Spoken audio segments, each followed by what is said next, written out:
ishenu kanafe ulfina argate lallaba orthodox tawaadurut kan isaaniif hin fudhatamne kan isaaniif hin liqinfamne inni dursa barumsa yookaas lallaba orthodoxin dabarsitu waa'ee haadha keenya qulqulleetti dubree maariyaam irratti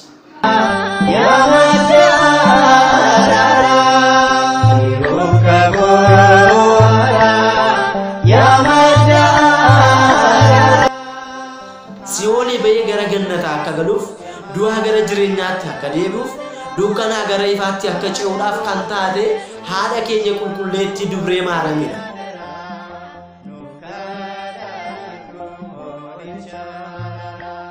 Maqaa Abbaa kan Ilmaa kan Hafuura Qulqulluu Waaqa tokko Ameen.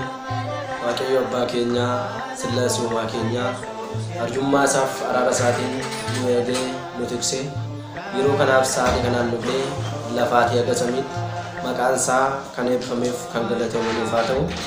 Kabajamoo ijoolleen Waaqayyoo ijoolleen haadha keenya qulqulleetti dubree maariyaam wadaajin ergamootaaf qulqulloota Waaqayyoo nagaa galata Waaqayyoo akkam jirtu galata isaa akka jennuuf qooqa keenya nuuf saaqee dubbii isaa akka barannuudhaaf laphee keenya nuuf banee umurii qalbii jijjiirannaa godhee guyyaa kana umurii keenya irratti kan nuuf fide maqaan isaa lafaatii amma samiitti kan eebbifameef kan galatamuuf haa ta'u.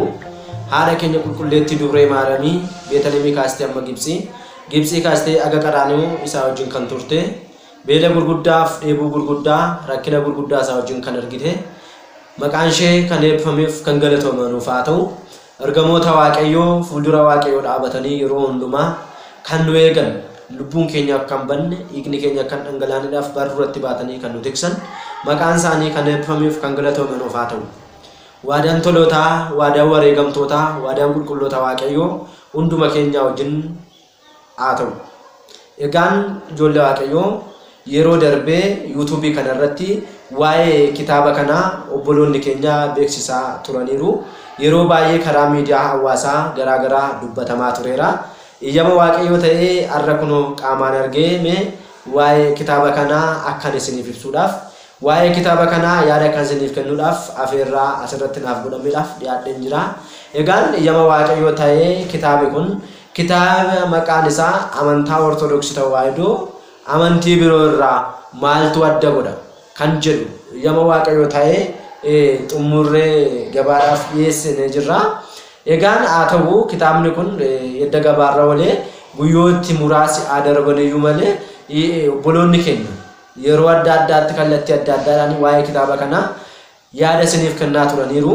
Egaan anis immoo har'a argamee waa'ee kitaaba kanaa waliin akka dubbannuudhaaf waamichi naaf godhame iyyama Waaqayyoo ta'ee guyyaa har'aa kana akka waliin dubbannu waa'ee gochaa Waaqayyoo waa'ee gargaarsa Waaqayyoo walii wajjin akka ilaaluudhaaf Waaqayyoo sa'aatii kanaan nu ga'eef maqaan isaa kan eebbifameef kan galatamuuf haa ta'u. Egaan kitaabi kun amantaa ortodoksii tawaahidoo amantiiwwan biroo irraa maaltu adda godha jedhee raatee waa'ee amantaa ortodoksii tawaahidoo garaagarummaa isheen amantaa biraa wajjin qabdu garaagarummaa isheen dhaabbilee amantii biraa wajjin qabdu kitaabi kun bal'inaan kan ibsudha. Egaan kitaabi kun boqonnaa sadiitti qoodamee kan jiru yoo ta'e iyyuu bal'inaan kan inni dubbatu boqonnaa tokkoffaan barumsa ortodoksii tawaahidoon Yesuus Kiristoos irratti waa'ee eenyummaa Yesuus Kiristoos lallaba ishee irratti hundoofte Yesuus Kiristoosin eenyu jettee lallabdi. Amantaan ortodoksii tawaahidoo gooftaa keenya qorichaa keenya fayyisaa keenya Yesuus Kiristoosidha eenyu jettee barsiisti akkamitti barsiisti barumsi ishee kun immoo maali warroonni amantaa biraa immoo Yesuus Kiristoos maal jedhu barnoonni isaanii kun immoo barnoota yookaas lallaba raajotaaf bartoota irratti hundaa'edha dhugaa macaafa qulqulluu irra keessa jirudha jedhee boqonnaa tokkoffaan barumsa Yesuus Kiristoosidhaan kan ibsudha. Boqonnaa lammaffaan barumsa ortodoksii tawaahidoon haadha Waaqayyoo haadha ijoollee Addaam wabii Addaam hundumaa kan taate giiftii qulqulleetti dubree maariyaam irratti barnooti ortodoksiin barsiistu maalinni kan jedhu waa'ee dubree maariyaam bal'inaan kan ibsu. Dabalatee immoo amantaan biraa waa'ee dubree maariyaam maal jedhu waa'ee dubree maariyaam maal barsiisu dubree maariyaam hin jibbu moo hin jaallatu maaliidhaaf jibbu isheen haadha jibbamuu qabduudha moo too isaan calluma jedhanii jibbu jedhee kitaabni kun boqonnaa lammaffaa barumsa amantiileen biraa dubree maariyaam irratti barsiisanii fi ilaalcha isaan qaban akkasuma barumsa ortodoksii tawaahidoon amantaan keenya daandiin abbootaa barumsa dubree maariyaam irratti qabdu lallaba dubree maariyaam irratti qabdu bakka lamatti qoodee kan nuuf ibsuudha jechaadha.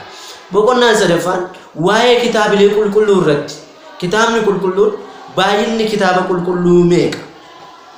Kitaabni kun baay'inni isaa 66 moo 81dha moo 73 kan jedhu ortodoksii tawaahidoon kitaabilee meeqa kan isheen qabdu barumsi isheen laattu qo'annaa kitaaba qulqulluu jettee kan isheen hordoftoota ishee barsiistu kitaabni baay'inni isaa meeqa?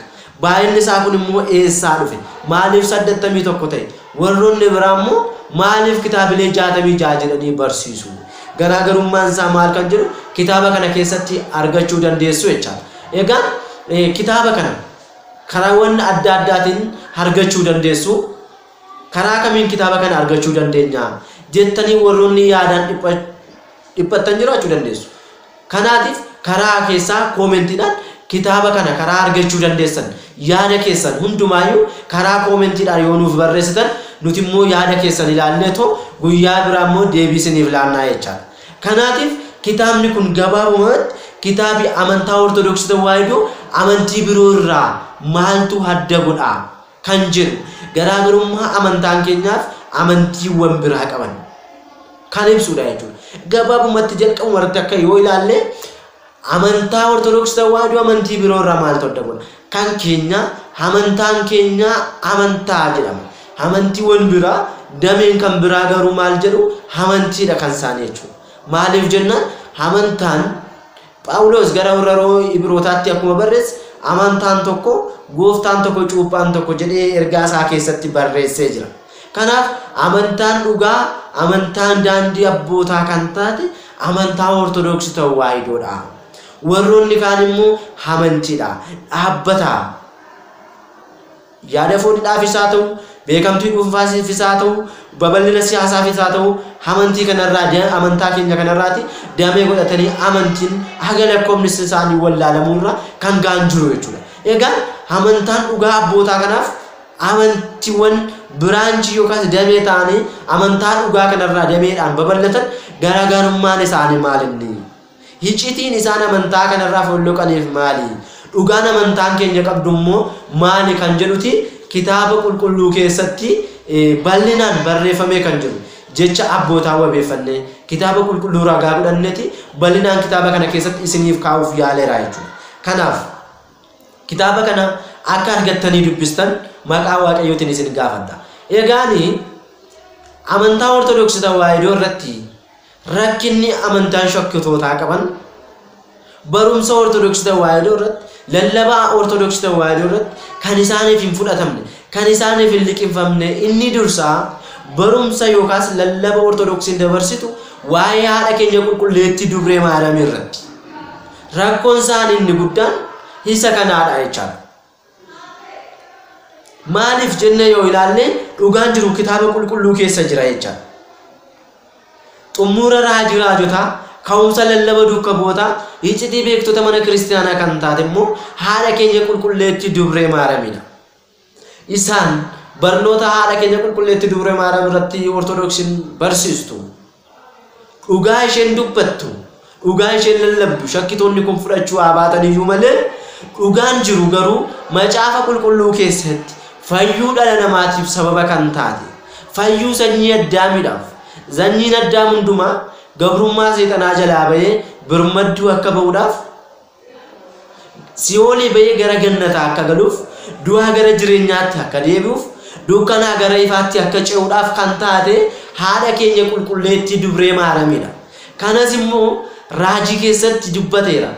Macaafa raajii Isaayyaas boqonnaa 1:9 irratti yoo ilaalle osoo Waaqayyo sanyii gaarii sana nuuf hin hambisne ta'e akka Sodom taane akka Gomoraas fakkaanna turre jedhee Isaayyaas barreessee ture.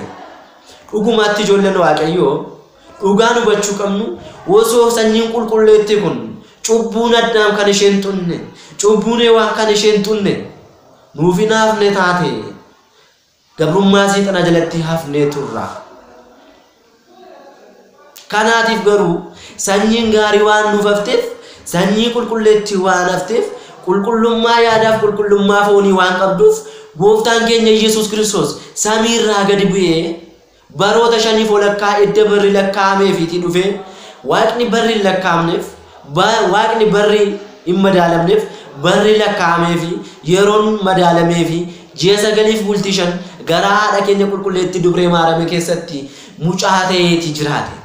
Edda achi garaa ishee keessa dhalates waggaa 33 biyya lafaarra yeroo turetti dadhabdoota foonii yookaas dhukkubsattoota foonii dinqii isaatiin dhukkubsattoota hafuuraa immoo lallaba isaatiin yeroo barsiisaa turetti kan inni ittiin deemaa ture foon haadha keenya qulqulleetti dubree maarame irraa tawwaahidiidhaan dhiigaa fi foon lubbuu haadha keenya qulqulleetti dubree maariyaam kanarraa fudhateedhaan biyya lafaarra deemee nu barsiisaa ture.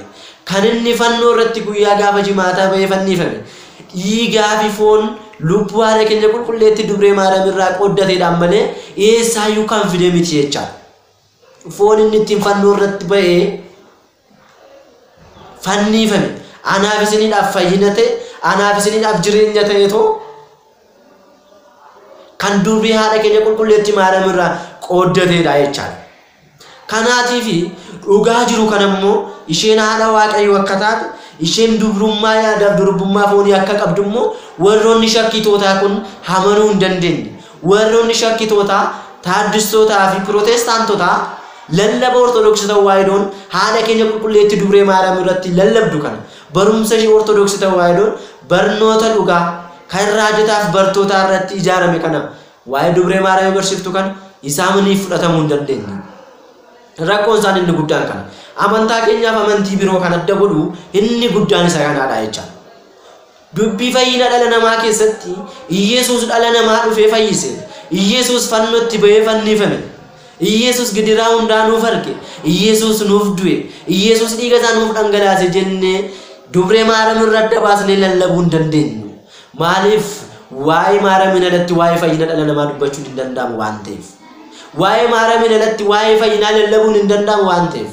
Waa'ee qulqulleetti dubree maariyaam alatti waa'ee fayyina dhala namaa barsiisuun hin danda'amu waan ta'eef. Maaliif Iyesuus Kiristoos qofaa isaatti yeroo argame hin qabu. Biyya lafaarra yeroo waggaa 33 ture yoo ilaalle aga fannoo irratti kan inni wajjiniin ture haadha isaa qulqulleetti dubree maariyaam wajjiniidhaan. Kanaaf akkamitti nuti immoo irraa amantaa keenyarraa deemee godhatanii akkamitti haadha Waaqayyoof Waaqayyoon adda baasanii lallabu. Akkamitti jirummaa fi dameessa adda baasuu danda'u.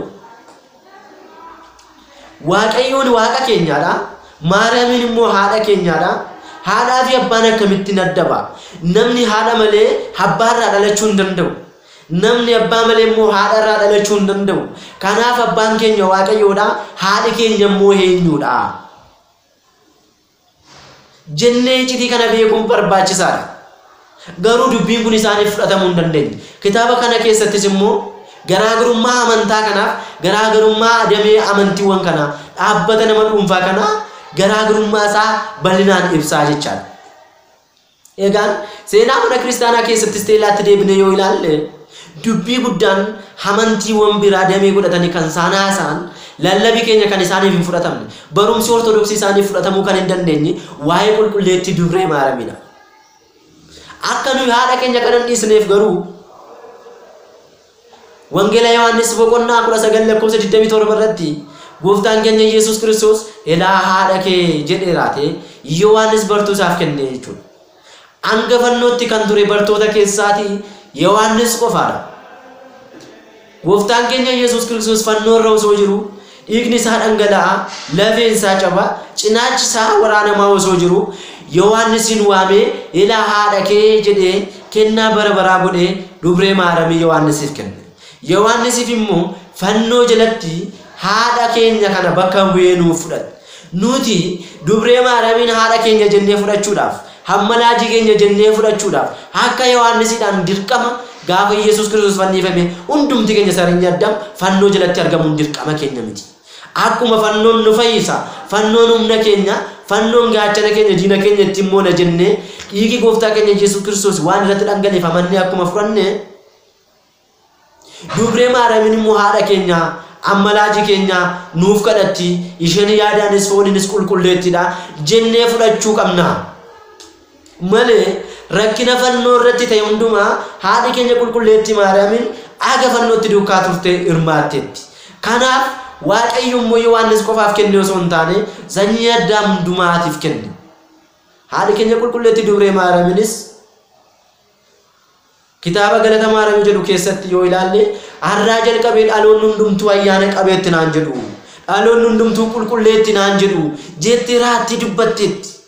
Warroonni har'a amantaa keenyatti deemee godhanii qulqulleetti miti Maariyaamiin Dubree miti Maariyaamiin kan jedhan kun isaan dhaloota miti yoo. Maariyaamiin dhaloonni qulqulluu hundumtuu har'aa jalqabee ayyaana qabeetti naan jedha. Qulqulleetti naan jedha simboo qabeetti naan jedha haadha koo naan jedha jettee dubbatte. Inni har'a Maariyaamiin haadha koo miti qulqulleetti miti ammalaaji miti jettu inni dhaloota miti yoo jennee beekuun barbaachisaadha. Garaagarummaan amantaa keenyaaf amantiiwwan biraa kitaaba qulqulluu kana keessatti waa'ee kanaan ol qabate bal'inaan boqonnaa lammaffaa keessatti waa'ee Dubree Maariyaam irraa kan ka'u dubbatamee jira. Egaan warroonni haadha keenya qulqulleetti Dubree Maariyaam jibban dhaloota osoo hin taane isaan seexanaadha. Isaan dhaloota haaraa osoo hin taane sanyii Addaam osoo hin taane seexana isa Addaam waan hin dogoggorse gannata keessaa gara biyya lafaatti gad darbatamsiisedha jechaadha. Seexanni immoo haadha keenya qulqulleetti Maariyaamiin jaallatu. Maaliif jenna yoo ilaalle samii irraa yookaan gad darbatamee fi sababa Dubree Maariyaamiidhaaf. Mul'ata Yohaannis boqonnaa 12 kaasnee yoo dubbisne samii keessatti mallattootu ta'e mallattoo guddaa tokkotu ta'e dubartiin addunyaa uffatte duumessa miilla isheetti keewwatte urjiiwwan 12 mataa isheetti gonfatte duumessa keessatti argamte. Ammas immoo mallattoon kan biraa hin argame bineensi bifa jawwee kan qabu qilleensa keessatti argame jedhee Yohaannis bal'inaan mul'ata isaa boqonnaa 12 irratti sirriitti barreessee jira jechaadha. Egaa bineensi bifa jawwee qabu kun mucaa dubartii kanaa liqimsuudhaaf fuuldura ishee yeroo dhaqee dhaabatutti ergamaa Mikaa'eliif raayyoonni isaa seexana kanaa wajjin walitti lola kaasan samii keessatti lolli ka'e. Yeroo kana ergamaa Mikaa'eliif raayyoonni isaa hundumtuu walii gaafa gad darbatan gara samii biyya lafaatti ergamaa bifa jawweedhaan samii keessatti argame bineensicha kanatti gara lafaatti gad darbataman. Inni sin salphate gara biyya lafaatti jechaadha.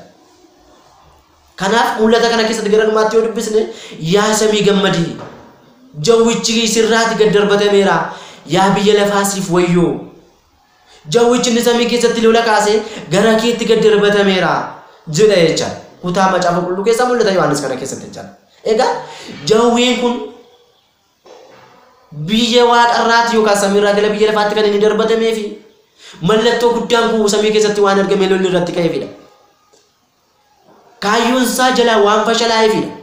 Kaayyoon seexanaa inni guddaan addunyaa kana bitee addunyaa kana hoogganee gabrummaa isaa jalatti mootummaa isaa jalatti bituu ture. Kabaji waaqummaa fudhatee sagade waaqummaa fudhatee ulfina waaqummaa fudhatee akka waaqaatti sagade akka ta'uudhaaf akka waaqaatti kabaji akka ta'uudhaaf akka waaqaatti sagade akka isaaf ta'uuf barbaadee ture. Garuu kaayyoon isaa kun karaa haadha keenya qulqulleetti Dubree Maariyaam jalaa fashalaa'ee gara addunyaa kanaatti waan gad darbatameef haadha keenya qulqulleetti Dubree Maariyaam kana hin jaallatu jechaadha. Kanaaf warroonni har'a immoo nu keessaa ba'anii amantii biraa damee amantii hundeessanii haadha keenya qulqulleetti Dubree Maariyaam jibban kun ergamtoota seexana sanaati. Ergamtoota jawwee samiirraa gad darbatame kanaati. Maaliif? Dursaan raajota akkuma barreesse Museen seera uumamaa boqonnaa 3 lakkoofsa 15 irratti akkuma barreesse dubartattii fi sii gidduu ijoollee ishee fi ijoollee kee gidduu sarii dubartattii fi sarii kee gidduutti diinummaa nan kaa'a akkuma jedhe unii fi sarii jawwichaa gidduu ortodoksii ta'uu waayidoodhaaf sanyii jawwichaa gidduu diinummaa guddaatu jira. Barumsa ortodoksii ta'uu waayidoo lallaba ortodoksii ta'uu waayidoodhaa fi lallaba sanyii jawwichaa barumsa sanyii jawwichaa gidduutti waraansa guddaatu jira. Isaan haadha keenya qulqulleetti Dubree Maariyaam jaallachuu hin danda'an. Maaliif jennaan sanyii jawwichaa waan ta'eef har'as baay'een isaanii yeroo nu waa'ee qulqulleetti dubree maaramii lallamu yeroo nu waa'ee haadha keenya qulqulleetti dubree maaramii dubbannu barsiisnu sammuu isaanii kan isaan joonjoo baay'eedha. Warroonni kun maaliif jenneetti gadduu hin qabnu abboota isaanii irraa waan baraniif jawwicha irraa waan baraniif lallaba jawwicha barumsa jawwicha waan fudhataniif mataan isaanii isaan dhiita mataan isaanii isaan bokoka mataan isaanii isaan dhiita. Dubbii dhugaa waan hin jaallanneef lallaba dhugaa waan hin jaallanneef sanyii jawwicha ilmaan jawwichaa waan ta'eef. Luqaa wangeela Luqaas keessatti akkuma barreeffame Waaqayyo si wajjin jira oo yaa ayyaana qabeetti nagaan siif haa ta'u jedhee ergamaan Gabri'eel qulqulleetti dubree maaramiidhaaf jecha ulfinaa jecha kabajaa akkuma dubbate ishee wajjin kan jiru Waaqayyo waan ta'eef nuyi warra maaramii jaallatu wajjin kan jiru Waaqayyo waan ta'eef hoomaayyuu gochuu hin danda'an. Waa'ee isaanii osoo hin taane baay'een isaanii nu keessaa bahe kan nu ittiin waraanamaa jirru lafee manu keessaa baheen anidha. Kan nu ittiin rukutamaa jirru dhagaan nutti darbatamaa jiru dhagaa manuu mana keenya ittiin ijaaruudhaaf walitti qabaa turreedha. Warruma nu wajjin lallabaa turan warruma nu wajjin barsiisaa turan nu warruma wajjin amantaa Ortodoksii Tawaahidoo hordofaa turanidha. Baay'ee isaanii warroota ala jiraniif gadduu hin qabnu warroota keessa jiraniifis gadduu qabna. Isaan ala waan jiraniif fayyuu hin danda'an isaan amantaa keenya ala waan jiraniif ammalaajummaa qulqulleetti dubree maaramitti amanuu hin danda'an qulqullummaa dubree maaramitti amanuu hin danda'an. Kan utuu keessa jiru haadha keenya qulqulleetti dubree maaramitti namanni baay'eetu jira waan ta'eef. Kan osuma keessa jiru barumsa waa'ee qulqulleetti dubree maaramii lallaba waa'ee dubree maaramii kan hin dhageenye kan hin fudhatamne keessa isaa kan hin seenne baay'eetu jira waan ta'eef. Isaan ala ta'anii du'an sanyiin jawwichaa ala ta'ee du'e. Baay'een garuu keessa taa'ee du'aa jirra jechaadha. Baay'een keessa taa'ee du'aa jira. Baay'een kee taa'ee haadhummaa qulqulleetti dubree maaramii hamma laajummaa ishee gargaarsa ishee dhabaa jira. Maaliif jennaan baay'eenitu keessa jiranii du'aniiru. Yihuudaan osuma amantaa keessa jiru osuma gooftaa keenya Yesuus Kiristoos wajjin jiru du'e. Osuma barnoota gooftaa keenya Yesuus Kiristoos dhaggeeffatu osuma lallaba isaa baratu maaddii isaa irraa cabsatee hittoo gooftaan keenya Yesuus Kiristoos keessaa cuubatutti cuubatu maaddii gooftaan keenya Yesuus keessaa gurshatu keessaa osoo gurshatu keessaa du'e Yihuudaan jechaadha. Baay'een isaanii kanneen akka Niwusxiroos fa'aa kanneen akka Ariyoos fa'aa warreen nuyi jennu kun osuma amantaa keessa jiranii du'anii jechaadha. Arras baay'een keenya osuma amantaa keessa jirruuti kan du'aa jiru. Kanaaf garaagarummaa amantaa keenyaa fi garaagarummaa amantii jaraa beekuun barbaachisaa ta'a. Garaagarummaa barumsa amantaa Ortodoksii Tawaahidoof lallaba amantaa keenyaa akkasuma garaagarummaa amantaa biraa fi lallaba isaanii osoo hin beekin osoo hin baratin amantaa keessa kan jiraannu taate guyyaa tokko ba'uun keenya nafu guyyaa tokko du'uun keenya nafu waan ta'eef. Baay'een isaanii osoo dhugaan hin galiniif ba'an waan ta'eef. Kanaaf nutis dhugaa kana akka hubannuudhaaf Waaqayyo laphee qulqulluu nuuf haa kennu. Osoo hin bahin dhugaa kana hubachuun gaarii ta'a. Kitaaba qulqulluu dubbisuun gaarii ta'a. Abboota dubbisuun abbootaan gorfamuun barnoota amantaa dhaga'uun dirqama keenyaadha jecha. Barnoota kana hin dhageenyu yoo taane nuti amma laajummaa haadha keenya qulqulleetti dubree maaramii haadhummaa ishee dhiisnee deemna waan ta'eef jechuudha.